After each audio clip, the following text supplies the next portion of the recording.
for me, this was the revelation. I didn't get into this business by being an airhead or a screwball. My attitude was always, if it's real, it can take the pressure. You know, you don't have to pussyfoot around the real thing.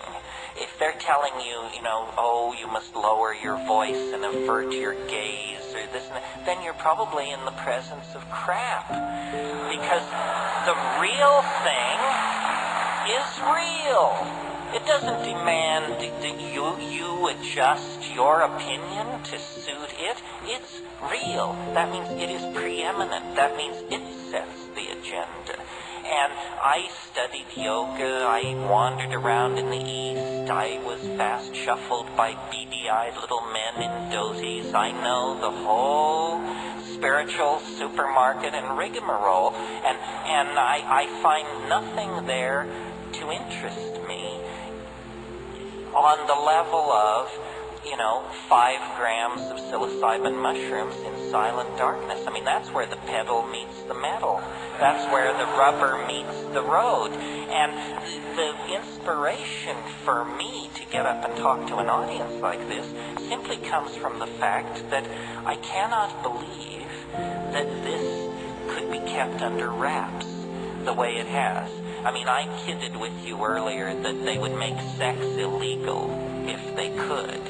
Well, they can't, so it isn't. But the psychedelic experience is as central to understanding your humanness as having sex, or having a child, or having responsibilities, or having hopes and dreams, and yet it is illegal.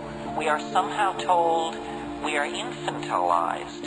We're told, you can wander around within the sanctioned playpen of ordinary consciousness, and we have some intoxicants over here. If you want to mess yourself up, we've got some scotch here and some tobacco and red meat and some sugar and a little TV and so forth and so on. But these boundary-dissolving hallucinogens that give you a sense of unity with your fellow man and nature are somehow forbidden.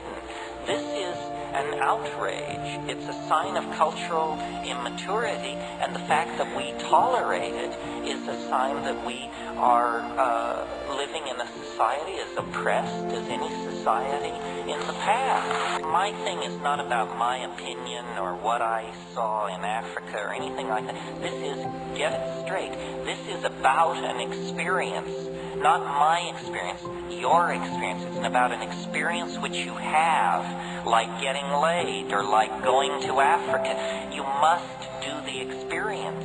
Otherwise, it's just whistling past the graveyard. And we're not talking about something like being born again or meeting the flying saucers or something like that, where good works and prayer are the method. No, if you take a sufficient dose of an active compound, it will deliver itself to you on the money. If it doesn't work, take more. Nobody is in a position to dismiss this just because it didn't work for them on 1 or 2 tries. This is an art. It's an art. It's something you coax into existence. I mean, you have to learn to make love. You have to learn to speak English. Anything worth doing is an art that is acquired. This is part of our birthright, perhaps the most important part of our birthright. These substances will deliver. It is the confoundment of psychology and science generally, and that's why it's so touchy for cultural institutions. But you are not a cultural institution. You are a free and independent human being. And these things have your name written on them in big gold letters. I think that we are caged by our cultural programming, and that this is the most powerful imprisoning factor in our lives. That if we could train ourselves simply to remember our dreams, psychedelics would become obsolete. If we could train ourselves simply to pay attention to our ordinary states of consciousness as we live through our days and nights, culture is a mass hallucination. And when you step outside the mass hallucination, you see it for what it is worth.